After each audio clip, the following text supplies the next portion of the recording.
La Asociación por los Derechos Humanos de Andalucía se forma con voluntarios que atienden a los excluidos de la sociedad. Dígase inmigrantes, presos, prostitutas, es decir, a los que están en el escalón más bajo, ¿no? Sí, a eso nos dedicamos. En realidad es una asociación de denuncia y sensibilización, no nos dedicamos a la asistencia, pero defendemos los derechos humanos específicamente o sobre todo de los sectores más excluidos de la población. Bien, antes de entrar en materia, la pregunta, bueno, tiene un poquito afectada la voz, pero ya le hemos dicho que no se preocupe, que el micrófono está estupendo, le van a oír perfectamente. Hablando de pequeñas afecciones, la fiebre de Malta, las fiebres de Malta, ¿cree que nos llegarán a contagiar a España, lo que está viviendo en Chipre? Pues la verdad es que yo no lo sé. Yo imagino que España llegará a donde los españoles queremos que llegue, siempre y cuando ejerzamos la ciudadanía más allá de votar 4 años y nos levantemos y digamos a dónde queremos ir. Muy bien. Muchas gracias. España dirá lo que queramos o lo que seamos capaces de hacer. Bien, hemos salido a la calle para preguntar si creen los ciudadanos, los andaluces, que se están perdiendo derechos en este tiempo de crisis. Vamos a ver qué han dicho. En derecho estamos igual, lo que pasa es que la situación cada vez la tenemos más cruda, incluso para los jubilados, porque nuestros hijos y nietos pues dependen en parte de nuestras pensiones. Por mí mismo, que soy jubilado, pues antes teníamos la medicina libre y hoy tenemos que estar pagando por lo que nos manda el médico, lo que tenemos que ir a la farmacia. Los salarios son mucho más bajos, tenemos el salario mínimo, en España es el mínimo del mínimo del mínimo, los salarios no corresponden con los estudios de los trabajadores. Por ejemplo, hemos perdido referente a la justicia, que va a haber justicia para ricos y para pobres. En cuanto al trabajo, en cuanto a la vivienda. La educación, sobre todo, las becas que se están recortando mucho y hay gente que... Yo, por ejemplo, soy de Sevilla, estoy aquí y no tengo beca, antes podía obtenerla y encima también han recortado el sueldo de mi familia también, entonces pues tengo menos acceso a muchas cosas. Hemos perdido, nos han reducido los salarios, nos han reducido parte de las vacaciones, hay cada día más paros, tenemos menos derechos los trabajadores que antes. Ya no se respetan los convenios, no hay convenios. Menos no creo que tengamos, lo que pasa es que creo que sí que es más difícil hacerlos valer. Negativo en el sentido de que tenemos menos derechos que el resto de europeos, vamos, está claro. Tenemos las mismas obligaciones, los sueldos son más bajos y encima tenemos que vivir con menos dinero, con menos sueldos. Bien. La calle opina, el público pregunta, están deseando preguntar, usted responde. Le toca responder. Vamos a empezar, preparada, ¿no? Bien. Preparada. Pues vamos a empezar por Córdoba. A ver, Pilar, adelante. Buenas noches, señora Mora. Hola. Por la doctrina Parot pueden salir de la cárcel más de 200 presos. ¿Qué opina usted de la doctrina Parot? Bueno, lo primero que tengo que decir es que tengo una opinión totalmente diferente a la de Emilio Calatayud.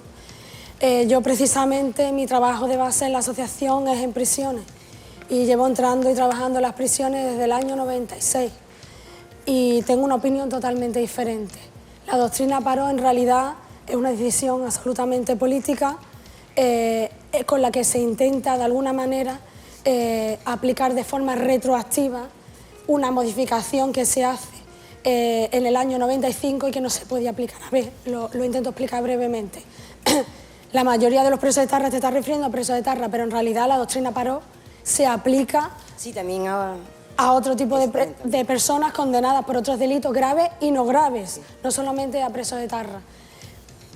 Había un código penal en el año 73 que preveía que se podía redimir las penas con el trabajo.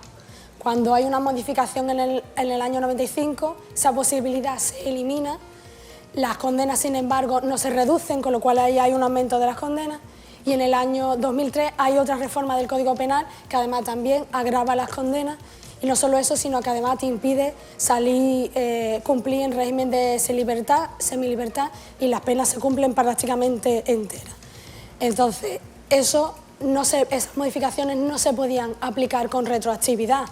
Y a las personas que estaban condenadas por el Código del 73, pues el régimen era el mismo. ¿Qué hace la doctrina Parot? Que además se hace en el año 2006 es a personas que ya tenían una resolución firme que les decía que iban a salir, imagínate, en el año 2000, pues de repente en el año 2000 le dicen que les falta todavía 10 o 15 años más de condena. Pero hay que tener en cuenta que hay etarras que han cometido 20 y tantos asesinatos, incluso de niños y todo. Vale, no estamos de acuerdo por una razón, y es porque uno de los pilares fundamentales de la Constitución para defender la democracia es el principio de legalidad, el principio de seguridad jurídica, y eso, los derechos humanos se tienen que dar para todas las personas, independientemente de lo que hayan hecho. Nos guste más o menos, no podemos elegir, en mi opinión, no podemos elegir aplicar las leyes para unos o para otros no. Entonces, lo que hay que hacer es modificar leyes si no nos gustan en el Parlamento, pero no aplicar con carácter retroactivo penas que son más gravosas. Eso en nuestra Constitución no es posible, queramos o no lo queramos, y por esa vía nos guste o no nos guste, pero tengamos también en cuenta que no solo se aplica a presos de etarra, es que también se aplica a otras personas. Sí, yo he dicho etarra, pero también a otras personas. Pilar, vale, lo pues dejamos gracias. que ya vamos muy mal de tiempo. Bien, Málaga, a ver, Ana, adelante, tu pregunta.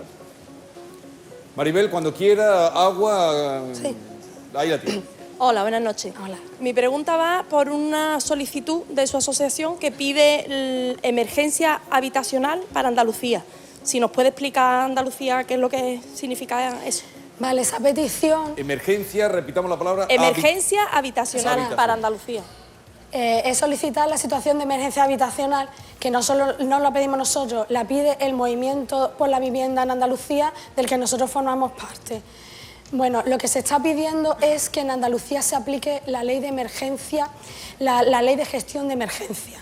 Es una ley que está prevista para situación de graves riesgos colectivos, catástrofes y calamidades, que no tienen por qué ser catástrofes naturales solamente. En realidad siempre se ha aplicado para catástrofes naturales, pero jurídicamente se podría también aplicar para situaciones catastróficas que tengan una causa económica. En este caso, en Andalucía, es que hay miles de personas que han perdido la vivienda, tenemos ya un 30% de personas en situación de pobreza, un 7% de personas en situación de exclusión absoluta, hay miles de personas que viven hacinadas con su familia porque no tienen dónde estar, gente que ya ha perdido pues, todos los apoyos que tienen familiares. Si se cuentan o si se estima la cantidad de personas que hay en esta situación y además viviendo en situaciones insalubres, son muchas más personas que las personas que los afectados en una situación de catástrofe natural. Y además, para colmo, en Andalucía se estima que hay como 500.000 viviendas vacías. Como los gobiernos no están haciendo nada, las personas pierden la casa, no tienen recursos y se quedan en la calle. Y los servicios sociales no responden porque están saturados y no se está destinando dinero, sino todo lo contrario, que está habiendo recortes. Los gobiernos lo que no pueden hacer es dejar desamparado a la población. Precisamente vamos a perder la democracia cuando le demos la espalda a la gente más vulnerable, y es lo que está pasando. Los gobiernos no se pueden excusar en que las leyes tardan mucho en cambiarse. Se ve claramente que las leyes, la ley de enjuiciamiento civil, la ley de ejecución hipotecaria, no hay mucho interés en cambiarlas, porque si no ya se habría cambiado. Entonces, lo que se le pide al gobierno andaluz, que sería el que tendría que aplicar esta ley, es que no se escude en eso y que, teniendo instrumentos jurídicos, los aplique para situaciones límite. ¿Qué se podría hacer aplicando esa ley? Pues se podría hacer, por ejemplo, en esa ley se prevé, si se declara el estado de emergencia habitacional, pues que se puedan ordenar ocupaciones temporales y requisas de bienes y servicios, que perfectamente podrían ser suspender lanzamientos, por ejemplo, el ordenar que se ocupen temporalmente viviendas vacías, que las hay, y muchísimas de los bancos, y por ejemplo facilitar los suministros de agua y luz, que ya les faltan a muchísimas personas porque no las pueden pagar. Bien. Vale, gracias. Ana. Maribel, le ruego un poco más de brevedad en la respuesta, haga un esfuerzo. A ver, Almería, Mohamed, adelante. Buenas noches, antes de todo. Sabiendo que hoy es el Día Internacional de la Eliminación de la Discriminación Racial, quería hacerle una pregunta, y es que si tanto cuesta ser solidarios para que el gobierno este gobierno le haya quitado la tarjeta sanitaria a los inmigrantes? Pues yo creo que no es una cuestión de solidaridad, es una cuestión de justicia, absolutamente de justicia. A mí me parece increíble que se le pueda retirar la asistencia sanitaria a cualquier persona independientemente de donde viva. Es una cuestión de que la integridad física, la salud de las personas se tienen que garantizar por parte del Estado a todos. Además, el Gobierno realmente más bien está haciendo con una idea absolutamente política, está lanzando unos mensajes que no son reales.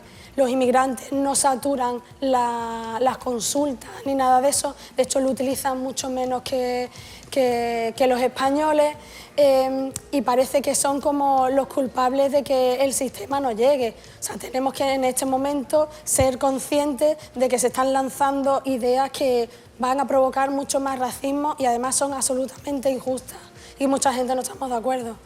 Muchas gracias. Gracias, Mohamed. Cádiz, adelante. Tú, que no me acuerdo, ¿cómo es tu nombre? Javier Riesco. Ahí está. Buenas noches. Hola, buenas noches. ¿Usted cree que si se legalizase la prostitución... La prostitución. Si se legalizase la prostitución, ¿qué pasaría? Se me ha ido la pregunta, espérate. Estamos bien, ¿eh? A ver. Llevo toda la noche dándole vueltas y tantas vueltas que se me olvida. Si se legalizase la prostitución, ¿se podría acabar con las mafias? ¿Te refieres a las mafias? A las mafias que van relacionadas con la prostitución, trata de blancas y todo este tipo de mafias. Bueno, para hablar de este tema hay que separar. Una cosa es la trata y otra cosa es el ejercicio de la prostitución. Seguramente, si se legaliza la prostitución, con la que estamos totalmente de acuerdo en reglamentarla, porque la prostitución no es un delito, la prostitución simplemente no está regulada, es alegal, ¿vale? Sí aflorarían, de hecho, hubo un tiempo en que estaba metida en el Código Penal y cuando se sacó del Código Penal, incluso había un informe de la Guardia Civil que decía que se visualizaban más las situaciones de trata.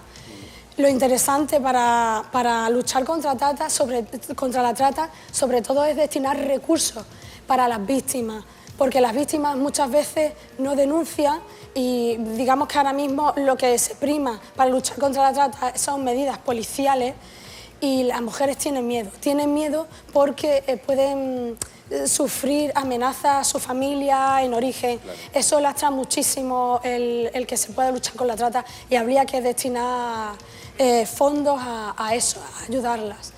Y después, con el ejercicio de la prostitución, pues bueno, es que estamos a favor de la regularización en el sentido de que el ejercicio libre de la prostitución, evidentemente, si alguien está forzado, el ejercicio de la prostitución, eso hay que perseguirlo con todos los recursos que tengamos. Nosotros lo defendemos porque nosotros trabajamos con mujeres prostitutas en las calles, en los clubs y en los pisos. A las mujeres normalmente no se les escucha. Actualmente lo único que se hace es perseguirlas con ordenanzas municipales que las alejan de los centros urbanos y no se ven, pero que las colocan en situaciones de mayor vulnerabilidad. Yo pienso que nunca se va a acabar, que es básico que se legalice, primero por ellas y segundo por recaudación. Sería una mina, vamos. Por proteger los derechos, que tengan derechos laborales y sociales. Sí, sí. Gracias. Bien, gracias, Javier. Vamos a Granada. A ver, Estela, adelante, tu pregunta. Hola, buenas noches. Hola, buenas noches. ¿Considera que las reformas que se han tomado para salir de la crisis en el tema de sanidad, vivienda, educación, vulneran los derechos de los ciudadanos? ¿Se puede denunciar a un gobierno por esa vulneración de los derechos adquiridos? Pues claro que están vulnerando nuestros derechos, los están vulnerando absolutamente, con casos como han comentado en el ESQUE, pero también con muchos otros, en Andalucía incluso, o sea, tanto en España como en Andalucía, aprovechando precisamente la situación de recorte, se está eliminando otros derechos cívicos que no tienen nada que ver con la gestión de la crisis. Por ejemplo, se está criminalizando, hoy lo habréis visto, la protesta cada vez más. O por ejemplo, en Andalucía, desde mayo pasado, se suspendió una especie de turno de oficio penitenciario en todas las prisiones andaluzas y desde mayo los presos en Andalucía, y es la única comunidad autónoma donde ha pasado, los presos no tienen cómo defenderse en los temas penitenciarios. Esto a nosotros nos parece una barbaridad. Cuestión, ¿qué podemos hacer? El problema es que para denunciar vulneraciones de derechos humanos tendríamos que ser medidas que fueran contra la Constitución, y nosotros como ciudadanos no podemos ir directamente al Tribunal Constitucional. Ese es el problema. Entonces la cuestión es que nos tenemos que concienciar que como ciudadanos podemos hacer muchas cosas, que el poder lo tenemos nosotros, no solo votando, como he dicho al principio, cada 4 años. Si todos nos movilizáramos, nos uniéramos, nos dedicáramos a presentarnos una queja, una denuncia, sino 1 millón de quejas, otra cosa sucedería. Si nos uniéramos en plataformas, afectados, tenemos el ejemplo, afectados a las hipotecas, estos desahucios, el movimiento social por la vivienda, las preferentes, podemos cambiar las cosas. La cuestión es que nos movilicemos, que nos levantemos y que paremos al gobierno. Así es. Gracias. Gracias, Estela. Vamos a Jaén. Miguel, adelante. Muchas gracias. Buenas noches, señora Mora. En primer lugar, yo quería agradecerle lo que ha dicho, porque al igual que usted, yo también estoy en contra de lo que ha dicho el señor Calatayud con respecto a la doctrina Parot. Y a raíz de ahí viene también mi pregunta, porque es que estoy bastante preocupado debido a que últimamente está calando en la ciudadanía un sentimiento de favoritismo o de estar a favor de las políticas del ministro de Justicia, a favor de la cadena perpetua revisable. Y yo le quería preguntar, ¿esta medida, la cadena perpetua revisable, está acorde con los derechos humanos? No, no lo está. Y además es que es contrario a la Constitución. Lo lógico es que eso no salga. Pero lo primero que tengo que decir es que la prisión es la gran desconocida, el cumplimiento de las penas. Estoy en total desacuerdo con lo que él ha comentado antes sobre la situación de las cárceles. Y yo lo he vivido y trabajo con familiares de presos y la situación no tiene nada que ver. Tenemos uno de los sistemas penales y penitenciarios más duros de toda Europa. Sin embargo, tenemos la tasa de criminalidad más baja. Somos los que tenemos las prisiones más masificadas y las situaciones más terribles las estamos viviendo aquí, de vulneración de derechos humanos. Y la cadena perpetua en realidad ya existe en España.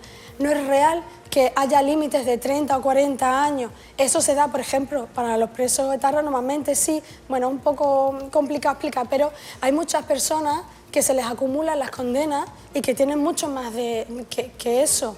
De hecho, el último dato que tenemos, todos estos datos los podéis pillar de nuestra web porque tenemos comunicados sobre esto muy a menudo. En el año 2011 había en España sobre 345 personas que cumplían condenas de más de 30 años y que no tenían delitos relacionados con el terrorismo. Esa situación es muy dura. Es muy dura porque en la prisión, además, lo que existe un día es mucho tiempo. No existe rehabilitación, eso no es real.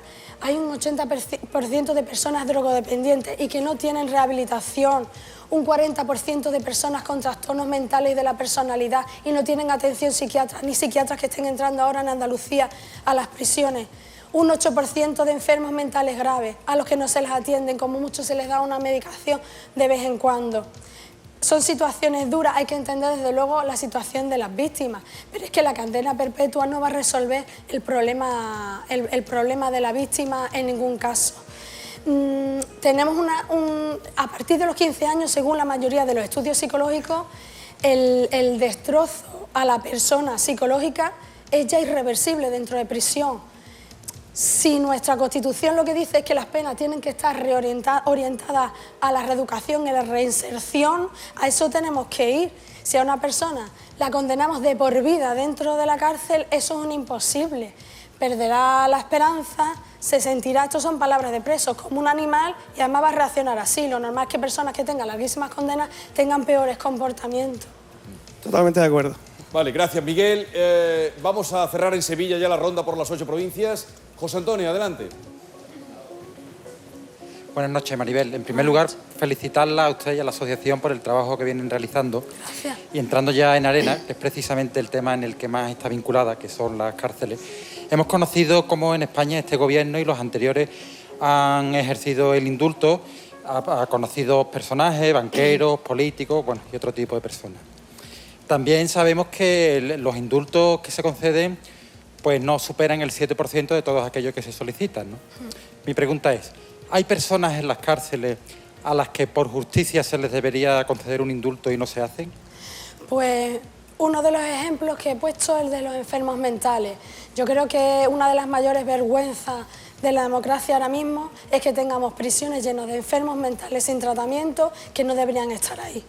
Cuando se hizo la reforma psiquiátrica y se eliminaron los manicomios, se tenían que haber hecho un montón de recursos intermedios entre lo que era el hospital y la familia que no se crearon, y hay muchísimas personas que no podían o que no tenían recursos familiares o que no tenían capacidad de cuidar a los enfermos, y la mayoría de estos enfermos han ido terminando en las prisiones, y las prisiones están llenas de enfermos.